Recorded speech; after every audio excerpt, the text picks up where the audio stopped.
আসসালামু আলাইকুম। Europe visa আপডেটের পক্ষ থেকে আপনাদের জানাচ্ছি আন্তরিক শুভেচ্ছা ও অভিনন্দন। আপনাদের মাঝে আবার নতুন একটি ভিডিও নিয়ে এসেছি। আজকের ভিডিও হচ্ছে সার্বিয়া থেকে ইতালি কীভাবে যাবেন সে সম্পর্কে আলোচনা করব। আজকের ভিডিওতে যারা থাকছে সার্বিয়া থেকে কীভাবে ইতালি যাবেন, সার্বিয়া থেকে ইউরোপের অন্য অন্য দেশে যাওয়া যাবে কি, সার্বিয়া থেকে ইতালি যেতে কত টাকা লাগে, সার্বিয়া থেকে ইতালি কীভাবে গেম দিতে হয় এবং কি সার্বিয়া থেকে ইতালি গেম দেওয়া ঠিক হবে কি সে সম্পর্কে আলোচনা করব। সবাই ভিডিওটা না টেনে সম্পূর্ণ ভিডিওতে দেখবেন। আর আপনি যদি আমার চ্যানেলে নতুন হয়ে থাকেন তাহলে অবশ্যই চ্যানেলটি সাবস্ক্রাইব এবং লাইক দিয়ে রাখবেন, যাতে পরবর্তীতে ইউরোপের বিভিন্ন দেশের ভিসার তথ্য আপডেট পেতে পারেন সহজেই। তো বন্ধুরা, বাংলাদেশ থেকে অনেকেই আছেন বর্তমানে ইউরোপের নন সেনজেন দেশগুলো থেকে পারমিট এনে ভিসা পেয়ে সে দেশে যাওয়ার, কিন্তু তাদের মূল টার্গেট হচ্ছে ইউরোপের সেনজেন কান্ট্রিগুলোতে, যেমন ফ্রান্স, ইটালি, উন্নত দেশগুলোর মধ্যে তারা স্থায়ীভাবে বসবাস করার জন্য। তবে আপনাকে আগে ইউরোপের নন সেনজেন দেশগুলোতে যেতে হবে। আপনি চাইলে সার্বিয়া থেকে ইউরোপের অন্য দেশে যেতে পারবেন সহজেই। তো এখন আসি সার্বিয়া থেকে ইটালি যেতে কত টাকা লাগে। সার্বিয়া থেকে ইটালি দুইভাবে যাওয়া যায়, একটি হলো বৈধভাবে আর অন্যটি হলো অবৈধভাবে। আপনি যদি সরকারিভাবে সার্বিয়া থেকে ইতালি যেতে চান তাহলে 2 থেকে 3 লক্ষ টাকা খরচ হবে। আপনি চেষ্টা করবেন সবসময় বৈধভাবে যাওয়ার জন্য, অবৈধ কোনো কিছুই ভালো নয়। আর যদিও অবৈধভাবে সার্বিয়া থেকে ইতালি যেতে চান তাহলে সেটা নির্ভর করবে দালালের উপর। দালালের সাথে আপনাকে চুক্তি করে নিতে হবে, সেক্ষেত্রে আপনার 4 থেকে 5 লক্ষ টাকা নিবে। তবে আপনাকে কিন্তু আগে টাকা দিতে হবে না, আপনাকে ইতালি পৌঁছার পর আপনাকে টাকা দিতে হবে।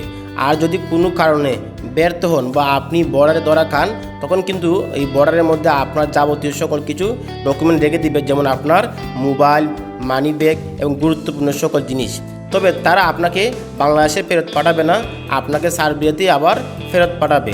সেক্ষেত্রে আপনাকে কোনো টাকা দিতে হবে না দালালকে। আর যদি দালালকে টাকা দিয়ে দেন তাহলে কিন্তু সে আপনার টাকা ফেরত দিয়ে দেবে। এখন বর্তমানে বিভিন্ন দেশ থেকে হাজার হাজার মানুষ অবৈধ উপায়ে কিন্তু জীবনের ঝুঁকি নিয়ে ইতালি যাচ্ছে। তাদের উদ্দেশ্যে বলবো, আপনারা সবসময় চেষ্টা করবেন সরকারিভাবে বৈধভাবে ইতালি যাওয়ার জন্য। সার্বিয়া থেকে ইতালি গেম দেওয়া অনেক কঠিন।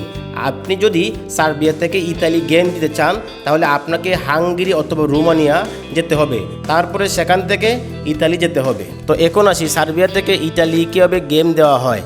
তো দেখেন, সার্বিয়া থেকে ইতালি যেতে হলে আপনাকে অনেক পথ অতিক্রম করতে হবে। তবে সার্বিয়ার দালালগুলোর লিঙ্ক কিন্তু অনেক শক্তিশালী, তারা আপনাকে সহজেই সার্বিয়া থেকে ইতালি পৌঁছে দিতে পারবে। তো তারা আপনাকে লরি অথবা গাড়ি অথবা ট্যাক্সি করে কিন্তু আপনাকে পার করবে। তবে মাথায় চিন্তা রাখবেন যে আপনাকে কিন্তু প্রচুর হাঁটতে হবে, যার ফলে আপনাকে প্রচুর কষ্ট করতে হবে। তবে আপনি চেষ্টা করবেন ট্যাক্সি অথবা গাড়ি দিয়ে গেম মারার জন্য। আর লরি দিয়ে কিন্তু গেম মারা অনেক কষ্টকর, অনেক সময় কিন্তু আপনাকে মৃত্যুর মুখে সম্মুখীন হতে হবে। সার্বিয়া থেকে ইতালি গেম দেওয়ার জন্য আপনি অনেকগুলো এজেন্সি পেয়ে যাবেন বা দালাল পেয়ে যাবেন। তবে সব সময় চেষ্টা করবেন বেশি টাকা দিয়ে যাওয়ার জন্য, কারণ কম টাকা গেম দিতে গিয়ে অনেক বড় বড় সমস্যার সম্মুখীন হতে পারে। তো বন্ধুরা, আমার একটি অনুরোধ থাকবে, আপনারা যারা সার্বিয়া থেকে ইউরোপে অন্য দেশে মুভ করবেন চেষ্টা করবেন সবসময় বৈধ পথে যাওয়ার জন্য। আর যদি কোনো কারণে বৈধ পথে যাওয়া যায় না তখন কিন্তু আপনাকে গেম মারতেই হবে। তখন আপনি কিন্তু ভালো এজেন্সি বা দালাল দেখে কিন্তু গেম মারবেন। আর সবসময় চিন্তা রাখবেন কম টাকায় কখনো গেম মারবেন না, এতে করে কিন্তু আপনার জীবন চলে যাওয়ার সংখ্যা থাকে। তো বন্ধুরা, এই ছিল আজকের ভিডিও, এই পর্যন্ত। আশা করি সবাই আমাদের সাথে থাকবেন। পরবর্তীতে ইউরোপের বিভিন্ন দেশের ভিসার তথ্য আপডেট পেতে বেল আইকনটি চেপে রাখেন, যাতে সহজে এবং সবার আগে ইউরোপের বিভিন্ন দেশের তথ্য আপডেট পেতে পারেন সহজেই। সবাই ভালো থাকবেন। আসসালামু আলাইকুম।